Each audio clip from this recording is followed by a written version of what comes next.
Welcome to RM biology. আরও একটি এসএমএফডব্লিউবির preparation ভিডিওতে স্বাগত। আজকের ভিডিওটি সাজানো সেল ডিভিশনের 50টি গুরুত্বপূর্ণ প্রশ্ন দিয়ে, তাই ভিডিওটি শেষ পর্যন্ত দেখো এবং অবশ্যই করে এসএমএফডব্লিউবি 2024 প্লেলিস্টটি ভিজিট করো। সেখানে অনেক ক্লাস অলরেডি আপলোড করা আছে। তো চলো ভিডিওটি শুরু করা যাক। আমরা প্রথম স্লাইডে চলে যাই। প্রথম স্লাইডে তিনখানা প্রশ্ন আছে। কোষ বিভাজন প্রক্রিয়ায় বিভাজিত ও উৎপন্ন কোষ সমূহকে যথাক্রমে কি বলা হয়? যে কোষটা বিভাজিত হচ্ছে সেই কোষকে আমরা কি বলবো? জনিত্রী কোষ। উৎপন্ন কোষ সমূহকে কি বলবো? অপত্য কোষ। জীবের ন্যায় প্রতিটি কোষের একটি নির্দিষ্ট জীবন চক্র রয়েছে। সেই জীবন চক্রকে কি বলা হয়? সেই জীবন চক্রকে কোষ চক্র বলা হয়। কোষ চক্রের সঠিক পর্যায়ক্রম জিজ্ঞেস করা হয়েছে। কোষ চক্রের সঠিক পর্যায়ক্রম কি হয়ে যাবে? হবে G1, G1 এর পর S, S এর পর G2, G2 পর হয়ে যাবে M, অর্থাৎ অপশন সি। এই পার্টিকুলার ভিডিওটা যারা এএনএম জিএনএম পরীক্ষা দেবে তোমাদেরও কিন্তু কোষ বিভাজন রয়েছে। এএনএম জিএনএম 2024 পরীক্ষার্থীরাও কিন্তু ভিডিওটা অবশ্যই করে শেষ পর্যন্ত দেখো। পরবর্তী স্লাইডে চলে যাই। ইন্টারফেজের পুরনো নাম বা ইন্টারফেজের এক সময়ের নাম কি ছিল সেটা জানতে চাওয়া হয়েছে। ইন্টারফেজকে এক সময় বলা হতো বিশ্রাম দশাও বলা হতো এবং রেস্টিং ফেজও বলা হতো, অর্থাৎ অপশন কি হয়ে যাবে? এ অথবা বি। সর্বাধিক কোষীয় বা সাইটোজেনিক সক্রিয়তা দৃষ্ট হয় কোন দশায়? ইন্টারফেজে, প্রোফেজে, মেটাফেজে নাকি অ্যানাফেজে? এই প্রশ্নের উত্তরটা কি হয়ে যাবে? ইন্টারফেজ। যে অবস্থায় কোষ বিভাজনের পথে এগোতে পারে না বা কোষ চক্র থেমে যায় তাকে আমরা কি দশা বলি? তাকে আমরা G0 দশা বলি। পরবর্তী স্লাইডে কোষচক্রের কোন দশায় হিস্টোন প্রোটিন সংশ্লেষিত হয়? দেখো, হিস্টোন প্রোটিন আমরা কার কাছে পাবো? হিস্টোন প্রোটিন আমরা ডিএনএ এর কাছে পাবো। তাহলে ডিএনএ সংশ্লেষ হওয়া মানেই হিস্টোন প্রোটিনের সংশ্লেষ হওয়া। তাহলে ডিএনএ এর সংশ্লেষ কোন দশায় হয়? ঘুরিয়ে সেই প্রশ্নটাই করা হয়েছে। কিসের আড়ালে করা হয়েছে? হিস্টোন প্রোটিন আড়ালে করা হয়েছে। তাহলে উত্তর কি হয়ে যাবে? এস দশা বা সিনথেসিস ফেজ। মাইটোটিক ফেজ, যেটাকে এম ফেজও বলা হয়, সেই মাইটোটিক ফেজ দুটি পর্যায়ে বিভক্ত। সেই দুটো পর্যায় কি কি? একটা হলো ক্যারিওকাইনেসিস অর্থাৎ নিউক্লিয়াসের মুভমেন্ট বা নিউক্লিয়াসের বিভাজন, আর একটা হচ্ছে সাইটোকাইনেসিস, সাইটোপ্লাজমের মুভমেন্ট বা সাইটোপ্লাজমের বিভাজন, অর্থাৎ অপশন এ। পরবর্তী আমরা পরের স্লাইডে চলে এসেছি। 9, 10, 11 পর্যন্ত প্রশ্ন আছে। যে নজরদারি ব্যবস্থাপনা কোষচক্রের মেজর ঘটনাসমূহের নির্দেশ, সংহতি, সুনিপুণতাকে মনিটর করে তাকে আমরা কি বলতে পারি? তাকে আমরা চেক পয়েন্ট বলতে পারি।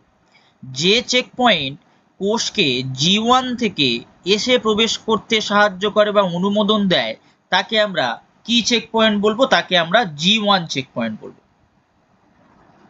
তারপরে আছে কোষ বিভাজন সম্পর্কিত কোন বক্তব্যটি সঠিক নয় জিজ্ঞাসা করেছে। কি কি বলা হচ্ছে? জীবের বৃদ্ধি ও জননের জন্য অপরিহার্য, ক্ষতস্থান পূরণের জন্য অপরিহার্য, ভ্রূণের পরিস্ফুরণের জন্য অপরিহার্য, বিভেদিত কোষ জীবের অভিযোজন ক্ষমতার হ্রাস ঘটায়। এইগুলোর মধ্যে কোন বক্তব্যটি সঠিক নয় সেটা জিজ্ঞেস করা হয়েছে। তো এক্ষেত্রে উত্তরটি কি হয়ে যাবে? উত্তরটি হয়ে যাবে অপশন ডি। তারপর পরবর্তী স্লাইডে 12 থেকে 15 নম্বর পর্যন্ত প্রশ্ন আছে। ক্রোমোজোমের একবার বিভাজনের ফলে নিউক্লিয়াসের দুবার বিভাজন ঘটাকে কি বলতে পারি? দুবার বিভাজন ঘটাকে আমরা কোন কোষ বিভাজন বলি? মিওসিস কোষ বিভাজন বলি। G0 দশাটির বা শব্দটির প্রবর্তন করেন কোন বিজ্ঞানী? G0 দশাটি শব্দটির প্রবর্তন করেন বিজ্ঞানী ল্যাজথা। মাইটোসিস কোষ বিভাজনে নিউক্লিয়াসের বিভাজনের 4 চারটি সঠিক পর্যায়ক্রম হলো। তো সেখানে আমরা মনে রাখতে পারি P MAT, premedical admission test. P থেকে কি হবে? পি থেকে হয়ে যাবে প্রোফেজ। পি থেকে কি হবে? প্রোফেজ। এম থেকে কি বলবো? মেটাফেজ। এম থেকে হয়ে যাবে মেটাফেজ। এ থেকে কি হয়ে যাবে? অ্যানাফেজ। এ থেকে আমরা বলতে পারি অ্যানাফেজ। এবং টি থেকে কি বলতে পারি? টেলোফেজ। অর্থাৎ এই হচ্ছে আমাদের সঠিক পর্যায়, prophase, metaphase, anaphase, telophase. Karyokinesis শব্দটির প্রচলন কে করেন? ক্যারিওকাইনেসিস শব্দটির প্রচলন করেন স্নেইডার। তার পরবর্তী স্লাইড 16, 17, 18 নম্বর প্রশ্ন আছে। সাইটোকাইনেসিস নামকরণ করেন কোন বিজ্ঞানী? সাইটোকাইনেসিস নামকরণ করেন কোন বিজ্ঞানী? সাইটোকাইনেসিস নামকরণ করেন হুইটম্যান। কোষচক্র বিষয়ক নিচের কোনটিতে সঠিক মেলবন্ধন আছে বা সঠিক জোড়াটি তুমি চিহ্নিত করো? G2 কোষ বিভাজন, M ডিএনএ ডুপ্লিকেশন, S কোষ বিভাজন স্তব্ধ হয়ে যাওয়া, আর G1 আরএনএ সংশ্লেষ। তো এক্ষেত্রে কি উত্তর হবে সঠিক? এটা হয়ে যাবে তোমাদের বি, অর্থাৎ G1 আরএনএ সংশ্লেষ। ঠিক আছে।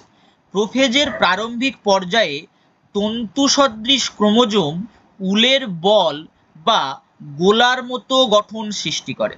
এই অবস্থা বা এই দশাকে আমরা কি দশা বলি? আমরা স্পাইরিম দশা বলি। স্পাইরিম দশা বলি। তো স্পাইরিম দশা, সেটা ইংলিশ ট্রান্সলেট করলে স্পিরম এখানে করা আছে, তো উত্তর আমরা স্পিরম বলতেই পারি। 19, 20, 21 মাইটোসিসের প্রোফেজে ক্রোমাটিন ক্রমশ ঘনীভূত হয়ে সূত্রাকার ক্রোমোজোমে পরিণত হয়, তার কারণ কি? নিউক্লিয়াস থেকে ডিহাইড্রেশন, নিউক্লিয়াসের রিহাইড্রেশন, তারপর হাইড্রোজেন আয়ন, কোনোটিই নয়। উত্তর কি হবে? নিউক্লিয়াস থেকে ডিহাইড্রেশন, অর্থাৎ জল বিয়োজন ঘটে। কি হয়? জলের বিয়োজন ঘটে। তারপর মাইটোসিসের কোন দশায় নিউক্লিওলাস বিলুপ্ত হয়? মাইটোসিসের কোন দশায় নিউক্লিওলাস বিলুপ্ত হয়? উত্তর কি হয়ে যাবে? প্রোফেজ দশায়।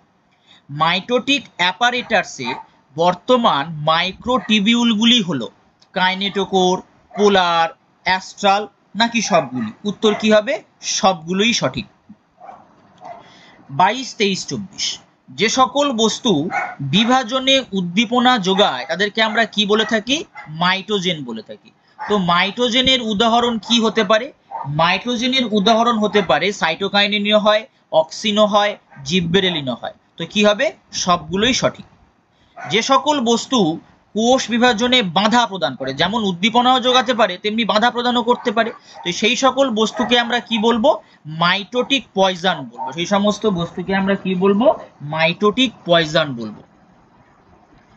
26, 27, 28, 29 এই স্লাইডে আছে মাইটোটিক পয়জনের উদাহরণ। মাইটোটিক পয়জনের উদাহরণ কিন্তু সবগুলোই সঠিক।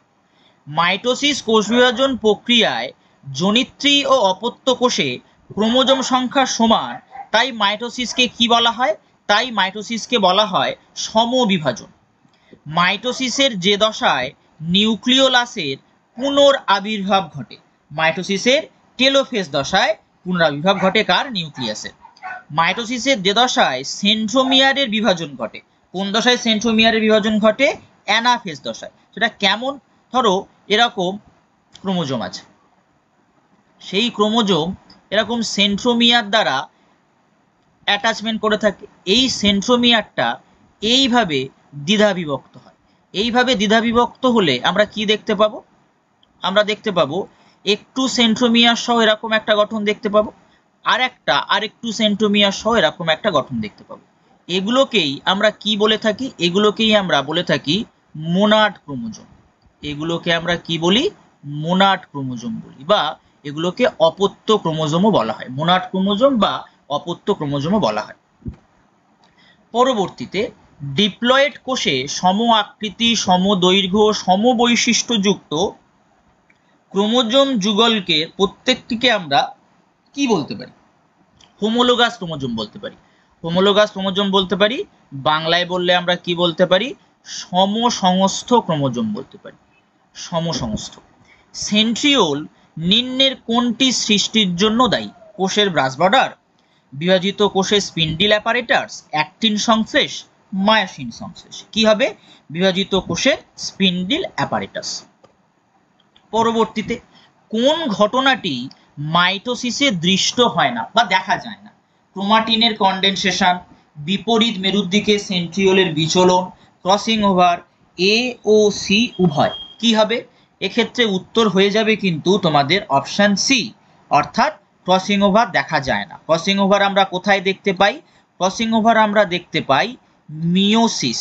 ক্রসিং ওভার আমরা দেখতে পাই মিওসিস ওয়ানের প্রোফেজ ওয়ান, মিওসিস ওয়ানের প্রোফেজ ওয়ান এর প্যাকাইটিনি উপদশায়। কোন উপদশায়?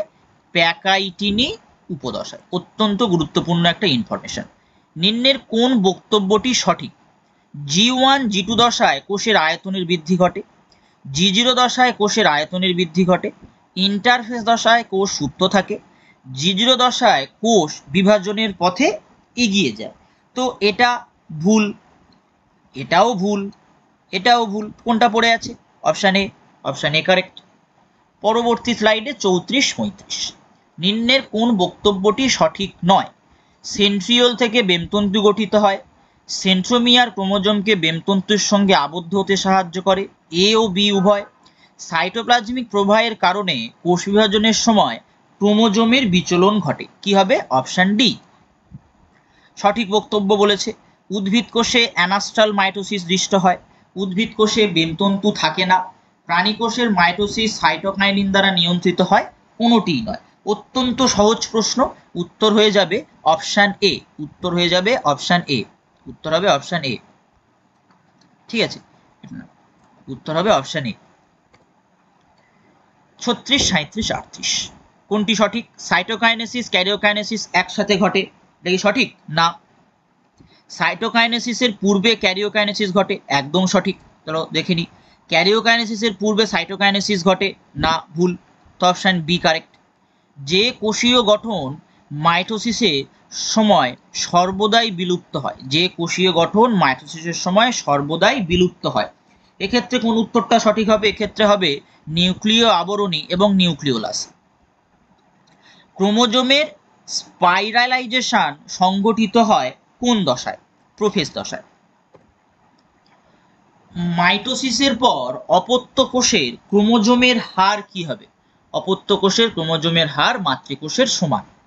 মাইটোসিসের অবদান কি? মাইটোসিসের অবদান হলো জিনগত সদৃশ কোষ উৎপাদন করা। ক্রোমোজোমের আকৃতি সুস্পষ্টভাবে দৃশ্যমান হয় কোন দশায়? মেটাফেজ দশায়। তার কারণ কি? মেটাফেজ দশায় এরকম ভাবে একটা মেটাফেজিক প্লেটে অর্থাৎ কোষের বিষুব অঞ্চলে ক্রোমোজোমগুলো দৈর্ঘ্যের ভিত্তিতে সুসজ্জিতভাবে অবস্থান করে। যদি সুসজ্জিতভাবে অবস্থান করে তাহলে আমরা স্পষ্ট দৃশ্যমান দেখতে পাবো। তাই মেটাফেজ দশায় কিন্তু ক্রোমোজোম সব থেকে ভালো আমরা গুনতে পারি। 42, 43, 44 নিম্নের কোন প্রক্রিয়ার কারণে উদ্ভিদের একই কলার বিভিন্ন কোষের ক্রোমোজোমের মধ্যে নির্ভুল সাদৃশ্য পরিলক্ষিত হয়? উত্তর কি হবে? মাইটোসিস। মাইটোসিস কিসে সাহায্য করে? যৌনক্রমে, সোমাটিক বৃদ্ধিতে, ক্রোমোজোম সংখ্যা ধ্রুবক রাখতে। উত্তর কি হয়ে যাবে? সোমাটিক বৃদ্ধিতে তো সাহায্য করেই, তার সাথে কোষের ক্রোমোজোম সংখ্যা ও ধ্রুবক রাখে বা প্রজাতির ক্রোমোজোম সংখ্যা ধ্রুবক রাখে, অর্থাৎ অপশান বি ও সি। কোষ বিভাজনের ইন্টারফেজে সাধারণত দীর্ঘতম দশা কোনটি? ইন্টারফেজের সব থেকে দীর্ঘতম দশা কিন্তু G1 বা যেটাকে তোমরা বলতে পারো গ্যাপ 1 দশা। গ্যাপ 1 দশা বা প্রথম গ্যাপ দশা। 45, 46 নিম্নের কোনটির উপস্থিতির দৃষ্টিভঙ্গিতে উচ্চ শ্রেণীর উদ্ভিদ প্রাণী থেকে ভিন্ন? উচ্চ শ্রেণীর উদ্ভিদ প্রাণী থেকে ভিন্ন হয় কিসের উপস্থিতিতে?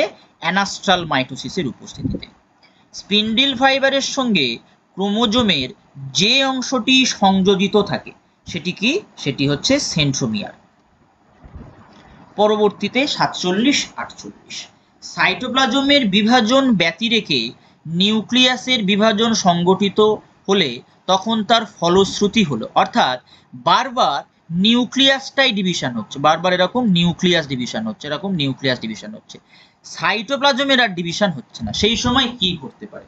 সেই সময় কি করতে পারে? দেখো পলিটিনি, সিনসিটিয়াম, পলিপ্লয়েডি, অ্যামাইটোসিস, কি করতে পারে? সেটাকে বলা হয় পলিপ্লয়েডি। নিউক্লিয়াসের বিভাজন পরোক্ষ কি? নিউক্লিয়াসের বিভাজন পরোক্ষ এক ধরনের কি? হয়ে যাবে এ ও বি উভয়। কারণ অ্যামাইটোসিসটা কি ধরনের কোষ বিভাজন? প্রত্যক্ষ কোষ বিভাজন। মাইটোসিস এবং মিওসিস কি বিভাজন? পরোক্ষ কোষ বিভাজন। তাহলে অর্থাৎ অপশন ডি। একদম শেষ স্লাইডে চলে এসেছি। মাইটোটিক স্পিন্ডিলের প্রধান প্রোটিন কি? মাইটোটিক স্পিন্ডিলের প্রধান প্রোটিন কিন্তু টিবিউলিন প্রোটিন। ক্যারিওকাইনেসিস সম্পর্কিত কোন বক্তব্যটি সঠিক নয়? দেখো কি কি আছে।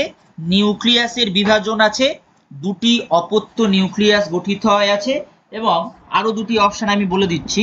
কোষ বিভাজনের প্রারম্ভিক পর্যায়, অপশন সি, কোষ বিভাজনের প্রারম্ভিক পর্যায়, কোষ বিভাজনের প্রারম্ভিক পর্যায়,